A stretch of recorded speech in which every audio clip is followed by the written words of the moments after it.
Hakeza ku mpfuleli channel ya Matimba Emmanuel Maleki YouTube channel. Kombe mi subscribe ku channel leyi kota ku kula ku fana na ti channel letin'wana. Ku na mhaka liya ya ku hayi va ri kwala mutini ku humelele khombo ro karhi or ku love munhu. Sesi i siye n'wana a ri na tin'hweti tinharhu. Xana n'wana loyiwani ta sala hi n'wi endlisa ku yini loko hi ta ka timhaka ta ku mamisa vele? A ni lava va nga na vana va swi tiva ku hayi n'wana i tshikisiwa ku mama vele loko a ri na tin'hweti to karhi or malembe mo karhi.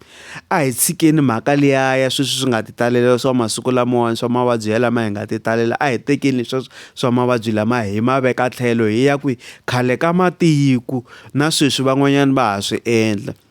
A ni sesi luya i lovile i siye n'wana luyani loko ku ri keni kwala mutini ku na un'wana na yena a nga na n'wana loyi a nga na tin'hweti tinharhu wa hanya, va ta endla mihivahivani yo karhi ya xintu ku hayi wena sesi hi mhaka ku hayi Sikhwiza i lovini kumbe hayi kata boti i lovini hi kombela ku i sala i ya mahlweni i mamisa mani, i mamisa n'wana boti vele xi ze xi kula xi tiyela hi ta kota ku fika nkarhi wo xi mamisa yini xi ta kota ku dya lambaza.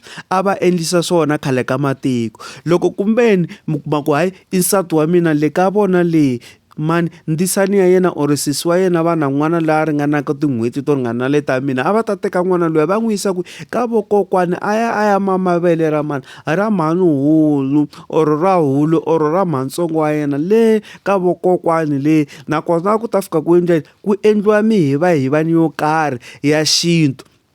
Ma twisisa? Na loko mi kuma ku hayi ku love sesi kwala mutini mi kuma ku hayi na sesi va lovini mi kuma ku kwalani ku sele nsati wa mina, va ta endla mihivahivani yo karhi ku hayi n'wena famba ya mama vele ku le ka malume leyi va ta endla mihivahivani yo karhi ya xintu leyi endliwaka.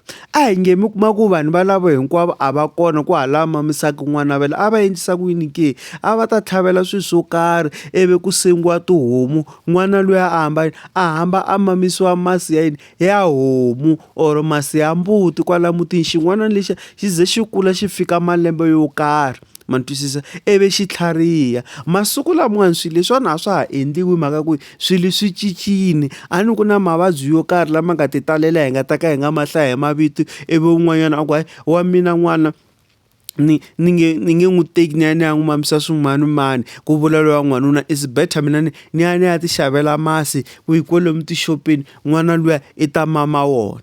Ma twisisa?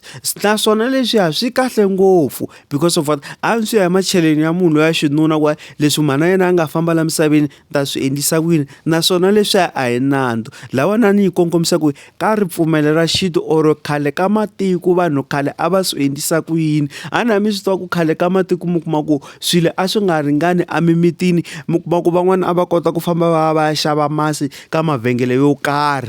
Ma twisisa? Ivi van'wani va ri hava mali, vana lavaya a va ta sala va mama masi ya swifuwo swo karhi leswi mi nga ta va mi ri na swona kwala mutini swilo swi va kahle. Se masiku lamawani swilo leswiwani a swa ha endliwi. Wun'wanyana ta ku byela ku hayi luya i lava ku chela n'wana wa mina mavabyi kumbe i ya kamberiwa vuvabyi byebyiya hi nga ta ka hi nga byi hlaya hi mavito ivi a endleni a tluleta n'wana wa mina or hayi a sala a tluleta a tluleta n'wana sesi or a tluleta n'wana boti. Is better n'wana boti ya n'wi xavela masiku a vhengeleni a ta kula hi masi lamayani. Kambe khale ka matiko va matiko a va endla tano ku endliwa swilo swo karhi ku swekiwa swibyalani ku phahleriwa ku endla swilo. Mi kuma ku n'wana luya i ta mama vele ra hahani wa yena or a mama vele ra malume wa yena xi kula xihlangi xi va kahle. Mi kuma ku van'wanyana loko va va languta va ka phela vana lava i ma-twins a mi voni vo ngo mama vele rin'we laya ka mhani luya, kasi a hi swona.